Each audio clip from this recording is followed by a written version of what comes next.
Welcome to the 80-20 Baseball Podcast. Strike! The 80-20 Coaching Masterclass, our weekly get-together where coaches go from new to good and good to great. Mastering the fundamentals and the art of coaching.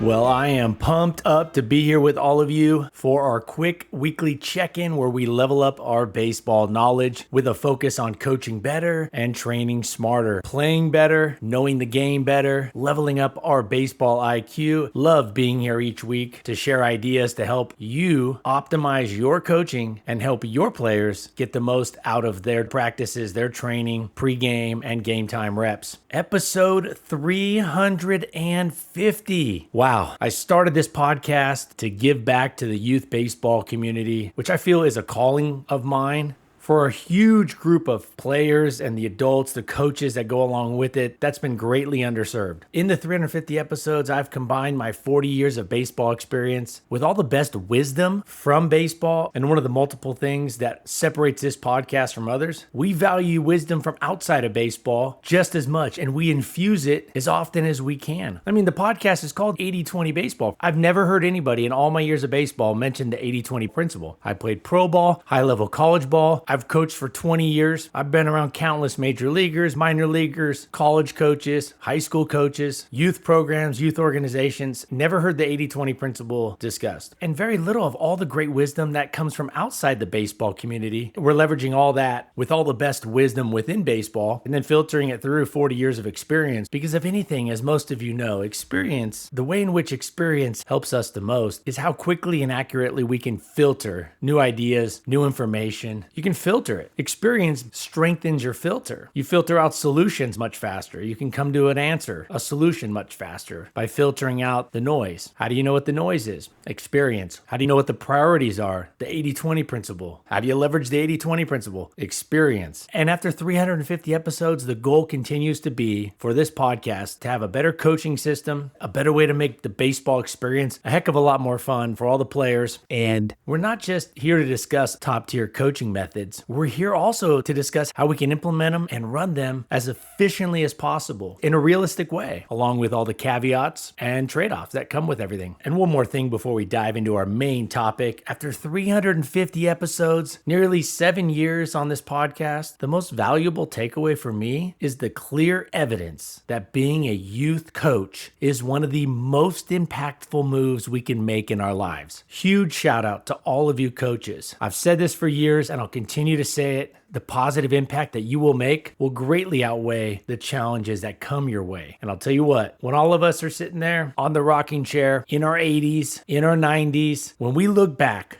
on all the things that we did in our lives, coaching youth sports will undoubtedly be at the top of our proud we did it list, at the top of the list of things we're proud that we did. So we check in here each week to help make it much easier to be awesome at coaching. And for you players listening, really shortening that path to being a great player. Now let's dive into the main topic. The biggest mistake that I see hitters make when swinging for more power. This is the number one thing that we could coach out of our players to coach up our players and make the biggest improvement with their two-strike approach. It's definitely not the only thing we can coach up, but it's very likely half of your hitters, maybe the bulk of your hitters, overswing with two strikes. They're still in, I'm swinging for a double, I'm swinging for a home run mode. How do we coach this out of our players? First off, batting practice. Anytime they're facing pitching off a pitching machine or a coach throwing batting practice, hitters should know if there are two strikes or not. Of course, there's no game going on. The scoreboard's turned off. There's no umpire, but they should know whether there are less than two strikes or two strikes because it changes everything. Now, if you're working with 8U or 9U, it's not quite as important, but I think bad habits start young and bad habits die hard. So if you're one of those coaches, and I know there are coaches out there that say, hey, just let them swing at everything when they're 9 years old or 10 years old, infield. They'll figure out their swing decision process later. Players should be getting thousands of swings a year. They will make thousands and thousands of swings each season, each year. And if you think after thousands and thousands of swinging at everything is just going to then, when they get to the level where pitchers have better command, have better control, they're just going to be able to flip the switch and make much better swing decisions. That's really hard to coach out of hitters. I'd rather them walk and get extra batting practice later. I'd rather them not swing at all that junk with less than 2 strikes and then take them to the batting cage an extra time during the week, an extra time that month, or the next day, take them to the park and throw them 50 pitches. Don't go chasing more swings by swinging at worse pitches. I get where the coaches are coming from that teach this. Is there a little bit of a pro to it? Yeah, but there's a much bigger con to it. There's a much bigger negative trade-off. Not worth it in my opinion. And I've studied thousands of hitters. I was a pitching coach for years and I would study video. I would analyze hitters. It's a higher level baseball, but I would study video after video, slow motion video, thousands of hitters. And I've coached at the youth level for years. My first youth baseball coaching job was back, I think like 2008. It was a travel outfit out of Huntington Beach, California. Really good outfit. And the biggest mistake I see, the biggest one I see is over swinging. Hitters need to have the mindset that, hey, when there are 2 strikes, a well-placed pitch will not yield a home run swing. You know, I love less than 2 strikes swinging for hard line drives, looking to rip doubles in the gaps. That should be default. That should be like every pitch we're looking for with less than 2 strikes should be like, hey, can I rip this for a double? Or maybe the other way, maybe to the pull side, and definitely gap to gap. We're looking to hit hard line drives 10 feet over the infielder's head. Definitely not overswinging. We never want to overswing. And now let me back up real quick. When I say overswinging, there are a lot of pitches that a pitcher will make with 2 strikes that an overswing would be an 80% swing. Could be a 90% swing. You go, well, Coach Bo, 90%, that's not overswinging, right? They didn't swing 110%, but that pitch was located in a spot with 2 strikes down and away, off the corner, a few inches off the plate, or inside on the hands, a few inches off the plate, but close enough that we have to swing at because it's close enough that there's a good chance it's called a strike. We might be lucky as hitters to put a 50 or 60% swing on that in terms of swing intensity. So to clarify, an overswing with 2 strikes does not mean 105 or 110 or 125% swing. You know, swinging out of your shoes and falling over. Now, that's an overswing in any count. In fact, I saw a Yankee the other day with 2 strikes swing so hard in 2 different at-bats. And of course, he struck out both times. On one of them, his helmet fell off. On the other one, he lost his balance. The best 2-strike hitters adjust their swing intensity to match the pitch. The biggest mistake I see is hitters, they carry over their mindset from less than 2 strikes of, I'm looking to rip the pitch. With less than 2 strikes, that's fine. Of course, their goal should not just be boom or bust, home run or bust, but with less than 2 strikes, it's a totally different story. You have a fallback. It's called more pitches, or at least one more pitch.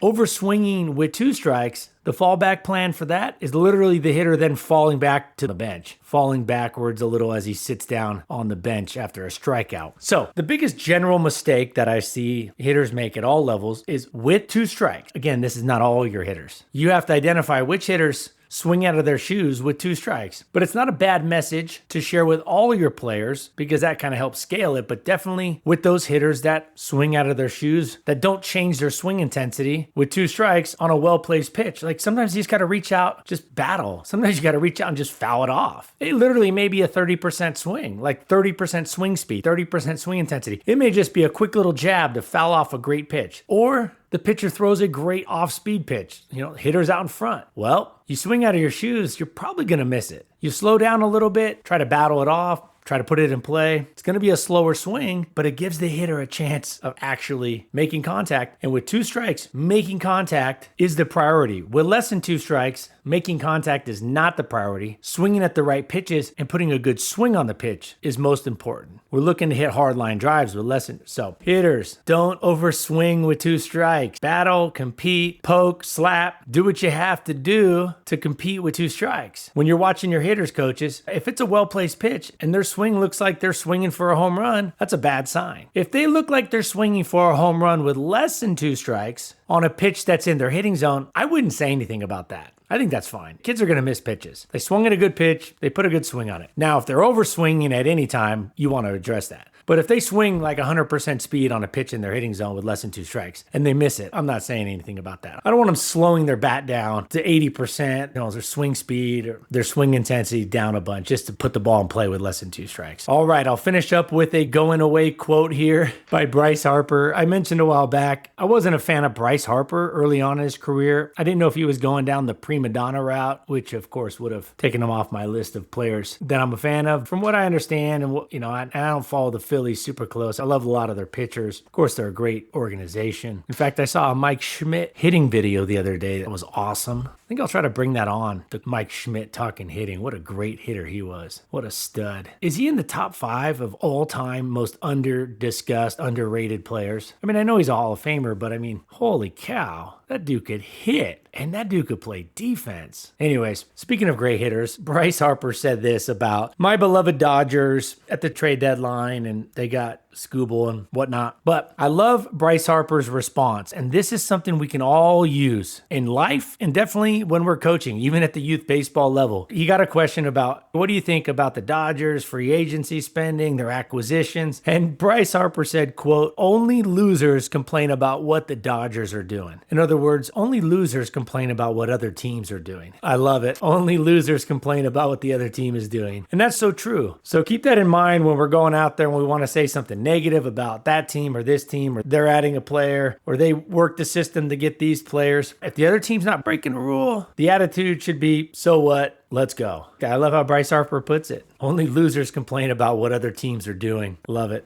I'm trying real hard to be the best podcast we can be, give you actionable, top level, top tier information that's also scalable, that can be efficiently used. Trying my best here. And this is episode 350 without an ad, 0 advertisements. The best way you can help support this podcast is to leave a quick review on your podcast app. You can dictate it out. I leave reviews all the time on Yelp or Google reviews for restaurants I go to or stores I go to where I have good service. I leave reviews for apps that I really like. You can dictate it out in a minute or 2. There's fast ways to write quick reviews that really help support this podcast and is much appreciated. And share the podcast with friends or family or in coaching groups that you know. Appreciate you taking the time for the podcast. All right, we're going to wrap it up there. Always great being here with all of you. Keep doing what you're doing. Keep up the great work. And until next week, let's keep taking care of our health so we can be at our best for our families, our close friends, and when we go out on the baseball field. And like the late, great Tony Gwynn, let's go out there, take this information, and put it into play. Y'all take care.